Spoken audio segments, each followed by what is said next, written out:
This is a short video on how to sort out your toolbar. So first off, my recommendation would be not to.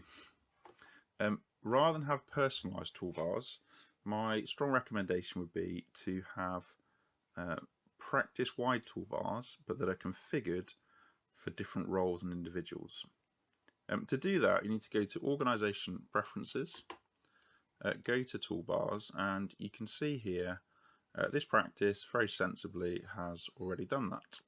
So here we've got the doctors, an ACP one, and you can do different ones and you can set them by roles. You can say, for example, if someone is in any of these roles, they will have this toolbar as long as they've not configured their own.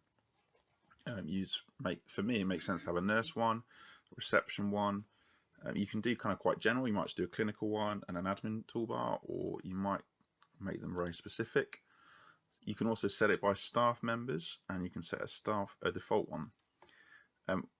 Where this practice has perhaps gone wrong is this option here. All users can configure their toolbars. That means that if someone wants to, they can, in fact I'll show you, they can right click and pick configure toolbar. And as I've done, they can do their own toolbar. Now that's fine a lot of the time, but what happens over the years is that people end up with their own slightly random collection of toolbars with links to different things, and they may have templates on there that you don't really want to use anymore. So whilst it can be easy and quick and expedient, the downside is when you want to set up something new. So for example, here we've rolled out our recall system, and we want to make sure that all clinicians have got, I would recommend two things on their toolbar. The recall overview. Sorry, let me talk through what I'm doing. So you right click on the main button set, click amend. Let's pretend these things aren't already on mine. You can search here for what you want to add. So recall overview is really useful, and the other one that we use a lot and would recommend clinicians certainly having is request tests.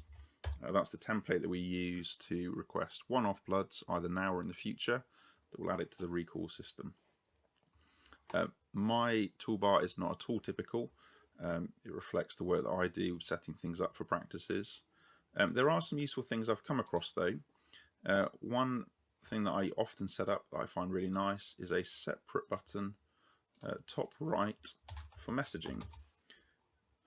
It keeps it quick and easy to access and use, and I tend to put that with text.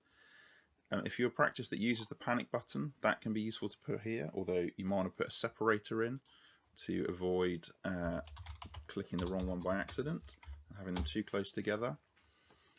A few other things that I've noticed over the years. So what you need to be careful of when you put on a new button set, or default to putting it down here. And some practices then have lots of different rows, which is useful from a toolbar point of view, but it then leaves you with less screen space to actually see the patient record.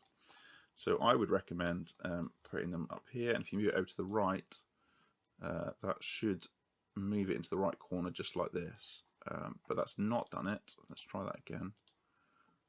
Why is it not doing that? So I might need to just, it doesn't seem, oh I know. If I make that wider, it might let me move that.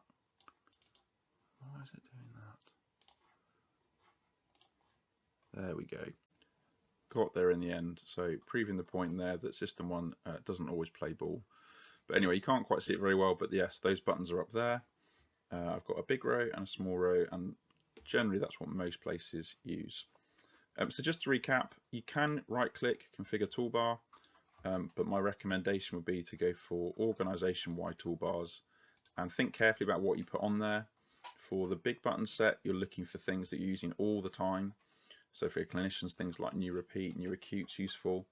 Navigating to things like appointment ledgers, perhaps unfiled bloods, all the things that you're clicking regularly. And if you're having to click multiple times to find the things you need, so for example, if you're clicking here to do that, and you're doing that a lot, I would have that on your toolbar as a single click place to go. And hope that helps.